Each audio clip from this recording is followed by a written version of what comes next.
શ્રી ગણેશાય નમઃ. મિત્રો, આપ જોઈ રહ્યા છો યુટ્યુબ આપણી ચેનલ આવો સત્સંગમાં આપ સૌનું સ્વાગત છે. મિત્રો, આજે આપણે આ વિડીયોમાં સાંભળશું તારીખ 17 જાન્યુઆરી 2022 સોમવારે આવતી પોષ માસની પૂર્ણિમા, પોષી પૂર્ણિમાના મહિમા વિશે.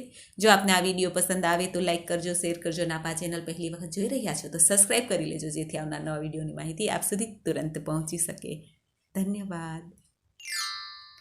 મિત્રો, પોષી પૂર્ણિમાનું મહત્ત્વ શાસ્ત્રોમાં ઘણું કહેવાયું છે.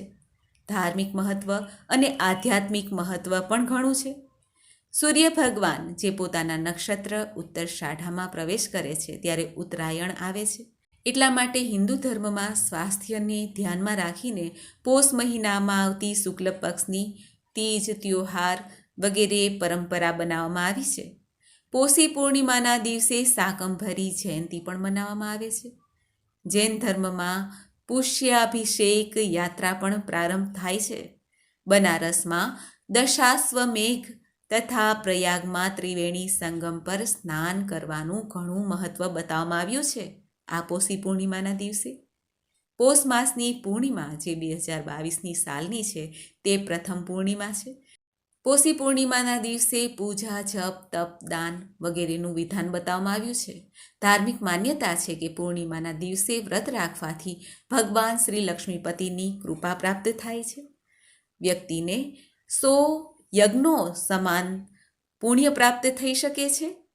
સાથે જ પૂર્ણિમાના દિવસે દાન કરવાથી અમોઘ ફળને વરદાન પણ પ્રાપ્ત કરી શકાય છે. માટે આ પોષી પૂર્ણિમાનું વિશેષ મહત્ત્વ બતાવ્યું છે. હવે આપણે જાણી લઈએ કે પોષ પૂર્ણિમાનું મુહૂર્ત શું છે. પોષી પૂર્ણિમાનો આરંભ થાય છે તારીખ 17 જાન્યુઆરી 2022 સોમવારે વહેલી સવારના 3:18.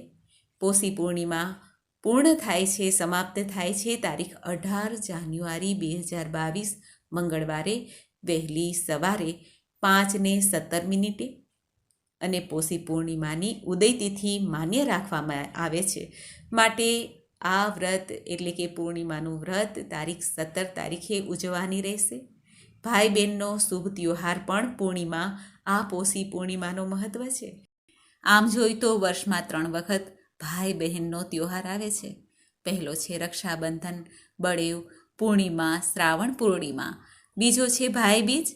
ત્યાર પછી ત્રીજો ત્યોહાર છે ભાઈ બહેનના પ્રેમનો, લાગણીનો.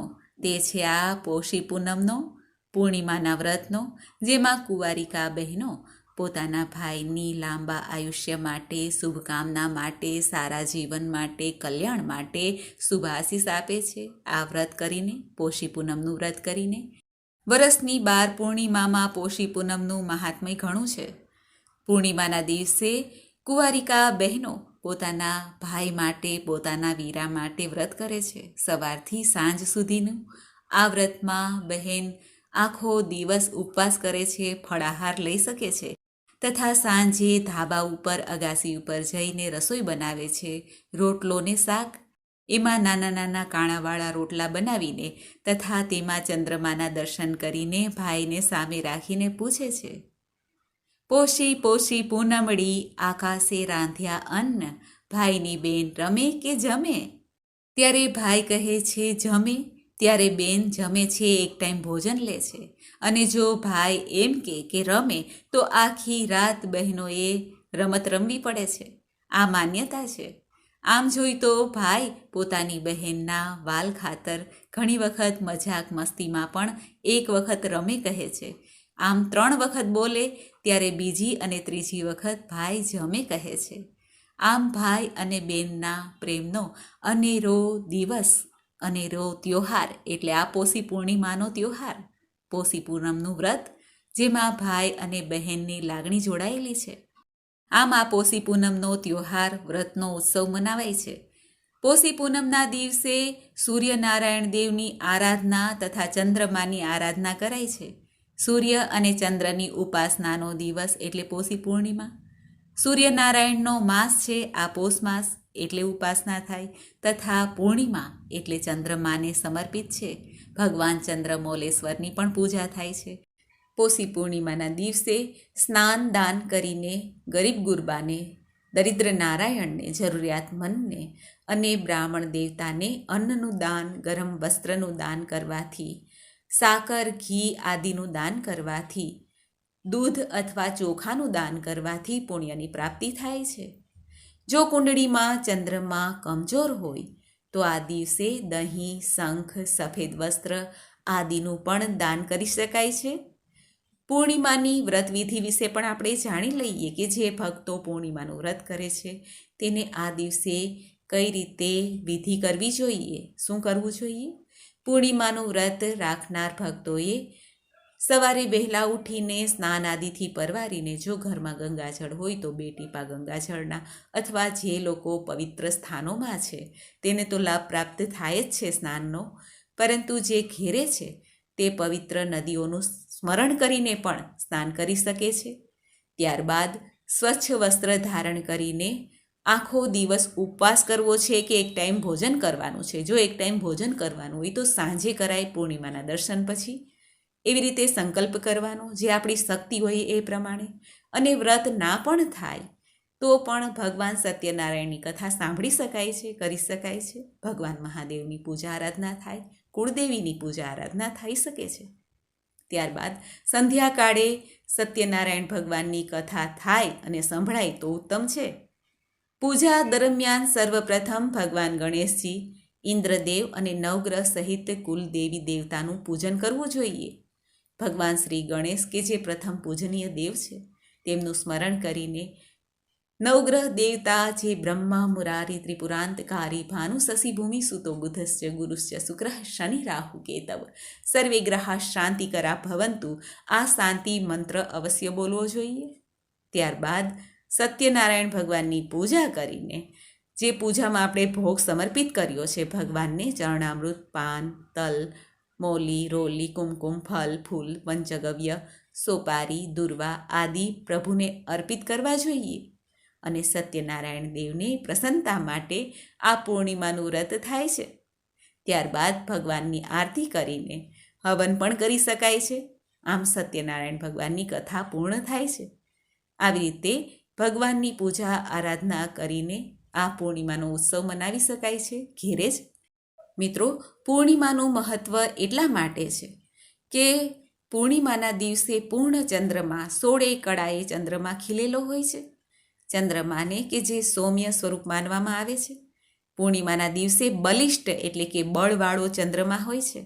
ચંદ્રમાની પૂજા કરવાથી, ચંદ્રદેવને અર્ધ્ય આપવાથી, ભગવાન ચંદ્રદેવની કૃપાથી જીવનમાં કે મનમાં જે અશાંતિ ફેલાયેલી છે તે દૂર થાય છે. આ ઉપરાંત પણ ભગવાન સોમનાથ મહાદેવની કૃપા પ્રાપ્ત કરવા માટેનો પણ આ દિવસ છે. આજે શિવલિંગ ઉપર જલાભિષેક કરવો જોઈએ. આમ કરવાથી પણ ભગવાન મહાદેવની કૃપાથી મનમાં રહેલ ક્લેશ, દુઃખ, દરિદ્રતા દૂર થાય છે. મન સ્વસ્થ થાય છે, નિરોગી રહે છે, તો કાયા પણ નિરોગી રહે છે. ચંદ્રમાની આ પવિત્ર તિથિ કે જેને આપણે પૂર્ણિમા કહીએ છીએ તે મહિનામાં એકવાર આવે છે, એકવાર અમાવસ્યા આવે છે. બંને તિથિ શુભ માનવામાં આવે છે. ચંદ્રમા કે જે માતાનો કારક છે, ચંદ્રદેવની પૂજા કરવાથી મન મક્કમ થાય છે, માતાનું સુખ પ્રાપ્ત થાય છે. મન સંબંધી કોઈ સમસ્યા હોય, માનસિક સમસ્યા હોય તેમાંથી નિજાત મળે છે. અને અમાવસ્યાના દિવસે પૂજા આરાધના કરવાથી ખાસ કરીને પિતૃઓની તિથિ માનવામાં આવે છે. ત્યારે પણ પરમપિતાની કૃપા પ્રાપ્ત થાય છે. આમ પૂર્ણિમા અને અમાવસ્યા બંને તિથિ શુભ માનવામાં આવે છે. જ્યોતિષશાસ્ત્ર પ્રમાણે પણ જોઈએ તો ચંદ્રમાને બલ આપવા માટે, કુંડળીમાં જો અશુભ ચંદ્રમા હોય તેને બલ આપવા માટે પણ આજના દિવસે ચંદ્રદેવની પૂજા આરાધના કરવી જોઈએ અને સત્યનારાયણ ભગવાનની કથા સાંભળવી જોઈએ. ચંદ્રમા કે જે આકર્ષણ શક્તિના કારક છે. વૈજ્ઞાનિક રૂપથી જોઈએ તો પૂર્ણિમા દરમિયાન જ્વાર ભાટાની સ્થિતિ પણ ઉદ્ભવે છે, સમુદ્રમાં ભરતી આવે છે. એનું કારણ છે કે ચંદ્રમાની જે સ્થિતિ છે તે આખી પ્રકૃતિ ઉપર અસર કરે છે અને આ સ્થિતિ આપણા મન ઉપર પણ અસર કરે છે. સમુદ્રમાં લહેરો મોટે મોટેથી આજના દિવસે ઉઠે છે. તેનું કારણ શું છે કે ચંદ્રદેવ આખી સૃષ્ટિ ઉપર પોતાનો જાદુ ફેલાવે છે. તો માનવીનું મન તો ચંચલ છે, તે કેવી રીતે વશમાં રહે? માટે આજના દિવસે માં કુળદેવીની પૂજા આરાધના કરવી જોઈએ, સત્યનારાયણ ભગવાનની પૂજા કરવી જોઈએ, હનુમાનજીની પૂજા કરવી જોઈએ. આમ કરવાથી ભાવના છે, ઉર્જા છે, તેનું સ્તર વ્યવસ્થિત રીતે બની રહેશે. પૂર્ણિમાના દિવસે ધાર્મિક આયોજન પણ કરવામાં આવે છે, માંગલિક કાર્યો પણ કરવામાં આવે છે.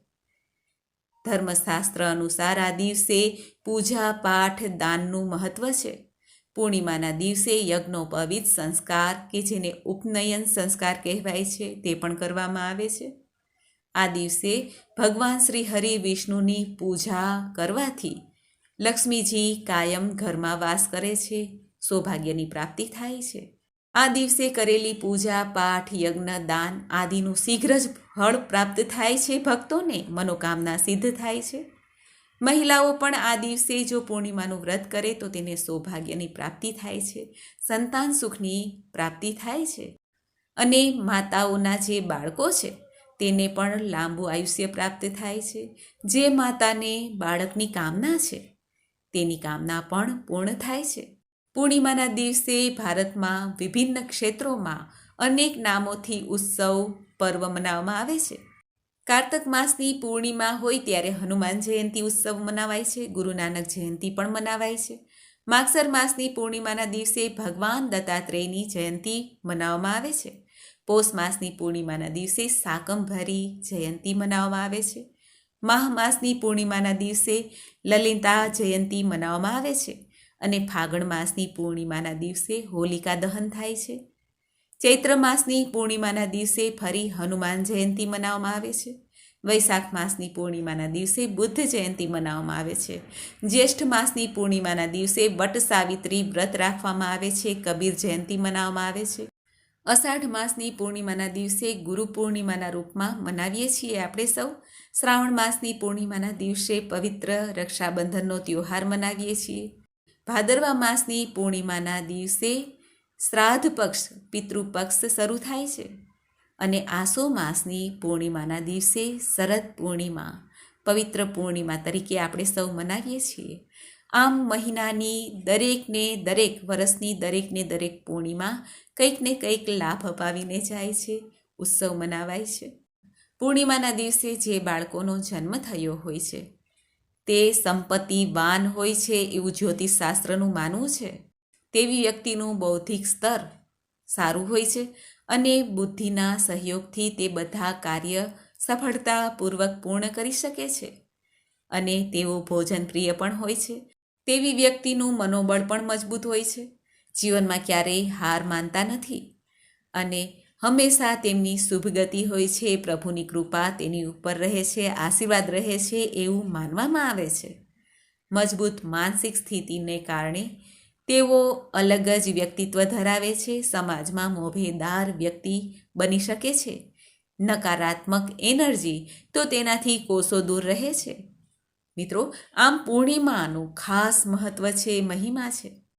પૂર્ણિમાના દિવસે આપણે જોઈએ તો સૂર્ય અને ચંદ્ર બંને આમને સામને રહે છે ત્યારે પૂર્ણિમાની તિથિ આવે છે.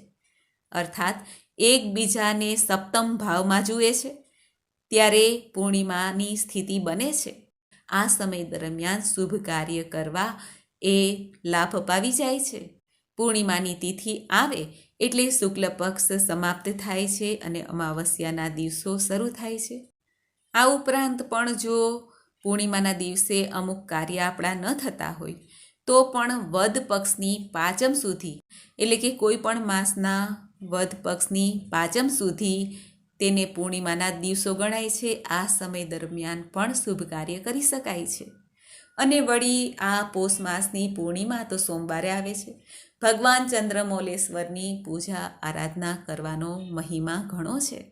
માટે આ પોષ માસની પૂર્ણિમા અધિકથી અધિક લાભ અપાવે છે.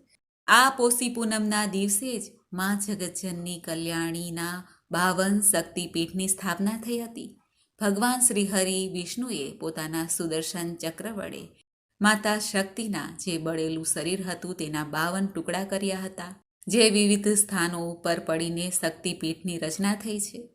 માટે આજના શુભ દિવસે 52 શક્તિપીઠની સ્થાપનાનો પણ દિવસ છે એવું કહી શકાય. આજે માની આરાધનાનો શુભ દિવસ છે. આજના દિવસે મા અંબાજીના પ્રાગટ્ય ઉત્સવ મનાવવામાં આવે છે. ભાગવત પુરાણમાં કથા છે કે ઋષિ કશ્યપના રંભાસુર અને કમલાસુર નામના બે શક્તિશાળી પુત્ર હતા. રંભાસુરે ગંધર્વ, પાંચાલ અને નાગોને વશમાં રાખનાર દેવી મહિષી સાથે વિવાહ કર્યો હતો, જેનાથી પુત્ર મહિષાસુર ઉત્પન્ન થયો. દેવી દેવતાની પ્રાર્થનાથી શક્તિરૂપિણી દેવી ઉત્પન્ન થઈ અને મહિષાસુરનો વધ કર્યો. જગતમાં મહિષાસુર મર્દિની તરીકે પ્રખ્યાત થયા, જેમનું વાત્સલ્ય રૂપ માં અંબા ભવાની તરીકે પ્રગટ થયું, જે ભક્તોને શુભાશીષ આપતા રહે છે, રક્ષા કરતા રહે છે. માટે આજના દિવસે માં અંબા ભવાનીની ઉપાસના થાય છે. અંબાજી માતાજીના મંદિરમાં આજના દિવસે 3 વખત પોશાક પહેરાવવામાં આવે છે, માના શૃંગાર કરવામાં આવે છે. સવારે બાળ સ્વરૂપે, બપોરે યુવાન સ્વરૂપે અને સાંજે વૃદ્ધાના સ્વરૂપમાં માના દર્શન થાય છે. વાસ્તવમાં અંબાજી માતાજીના મંદિરમાં શ્રી યંત્રની પૂજા કરવામાં આવે છે. તેનો શૃંગાર જ એવી રીતે કરવામાં આવે છે જાણે કે સ્વયં માતા બિરાજમાન હોય. મા અંબાજીની આરાધના શ્રી રામ લક્ષ્મણે પણ કરેલી હતી, ભગવાન શ્રી કૃષ્ણએ પણ કરી હતી, પાંડવોએ પણ માની આરાધના કરી હતી. અંબાજી માતાજીએ પ્રસન્ન થઈને ભગવાન શ્રી રામને અજય નામનું બાણ આપ્યું હતું, જેનાથી ભગવાન શ્રી રામે રાવણ સામે યુદ્ધ જીત્યું હતું. દ્વાપર યુગમાં દ્વારિકાધીશ ભગવાન શ્રી કૃષ્ણએ અનુવ્રત 3 દિવસ સુધી અંબાજી માતાજીની આરાધના કરી હતી. પાંડવોએ પણ માની આરાધના કરીને અજય માળા પ્રાપ્ત કરી હતી, જે યુદ્ધમાં વિજય પ્રાપ્ત કરાવે. આમ માની આરાધના પૂર્વકાળથી ચાલી આવી છે. મહાશક્તિ આરાસુરી અંબાજી માતાજીના 7 વાહન છે. અઠવાડિયામાં 7 દિવસ છે. 7 દિવસ માં અલગ અલગ વાહન ઉપર બિરાજમાન થઈને ભક્તોને આશીર્વાદ આપે છે. રવિવારે માં વ્યાઘ્રવાહિની કહેવાય છે, સોમવારે વૃષભ વાહિની, મંગળવારે સિંહ વાહિની, બુધવારે ઐરાવત વાહિની તથા ગુરુવારે ગરુડ વાહિની છે. શુક્રવારે હંસ વાહિની અને શનિવારે ગજ વાહિની માં રૂપ ધારણ કરીને ભક્તોને આશીષ આપે છે. સુંદર શૃંગાર પણ માં ધારણ કરે છે. જે ભક્તો આ પોષી પૂર્ણિમાના દિવસે માતાના મંદિરમાં જઈ નથી શકતા, તેઓ ઘરે માના નામ ઉપર અખંડ દીવો પણ પ્રજ્વલિત કરી શકે છે 24 કલાક સુધી. આમ કરવાથી પણ માની કૃપા પ્રાપ્ત થાય છે. આ સિવાય આ દિવસે સવારે તાંબાના લોટામાં જળ લઈને પીપળ દેવને અર્પણ અવશ્ય કરવું જોઈએ. મીઠાઈ ધરવી જોઈએ. ધૂપ દીપ કરીને માતા લક્ષ્મીજીને પ્રાર્થના કરવી જોઈએ કે હે માં, અમારા ઘરમાં નિવાસ કરજો, તમને હું આમંત્રણ આપું છું. આમ કરવાથી માં લક્ષ્મી, માં દુર્ગાની કૃપા હંમેશા જીવનમાં બની રહે છે. પૂર્ણિમાના દિવસે શામળાજીમાં પણ ખૂબ જ સુંદર મેળો ભરાય છે. આ દિવસે હજારો આદિવાસી યુવક યુવતીઓ આવીને મેળાની મજા માણે છે. ભગવાન શ્રી હરિનારાયણના દર્શન કરે છે. આ પોષી પૂનમના દિવસે ગુજરાતમાં આવેલ સંતરામ મંદિરમાં પણ બોર વિતરણ થશે, બોરની ઉજવણી થશે, ઉછવણી થશે. એવી માન્યતા છે કે જે બાળકોની વાણી સંબંધિત કંઈ દોષ હોય તે દૂર કરવા માટે માતા પિતા આ માનતા માને છે કે સંતરામ મંદિરમાં જઈને પોષી પૂનમના દિવસે બોળ ઉછાળવા. આમ કરવાથી બાળક બોલતું થાય છે. આ દિવસે ભક્તો વ્રત કરીને પોતાના ઈષ્ટદેવના મંત્રો જાપ કરે તો ખૂબ જ શુભ ફળ પ્રાપ્ત થાય છે. ઓમ નમો નારાયણાય, ઓમ સોમ સોમાય નમઃ, ઓમ નમઃ શિવાય, ઓમ શિવાય નમઃ, ઓમ ચંદ્રમસે નમઃ, ઓમ ચંદ્રમાય નમઃ આદિ મંત્રોનો જાપ ઉત્તમ કહેવાય છે. તો મિત્રો, આપણે સાંભળ્યું પોષી પૂર્ણિમાનું મહાત્મય. મને આશા છે કે આપને આ વિડીયો જરૂર પસંદ આવ્યો હશે. પોષી પૂર્ણિમાના દિવસે ભગવાન મહાદેવની પૂજા આરાધના કરીને આ મંત્ર અવશ્ય બોલવો જોઈએ. કર્પૂર ગૌરમ કરુણાવતારમ સંસાર સારમ ભુજગેન્દ્રહારમ સદા વસંતમ હૃદયારવિંદે ભવમ ભવામી સહિતમ નમામી. મંગલમ ભગવાન વિષ્ણુ મંગલમ ગરુડધ્વજ મંગલમ પુંડરીકાક્ષ મંગલાય તનોહરી.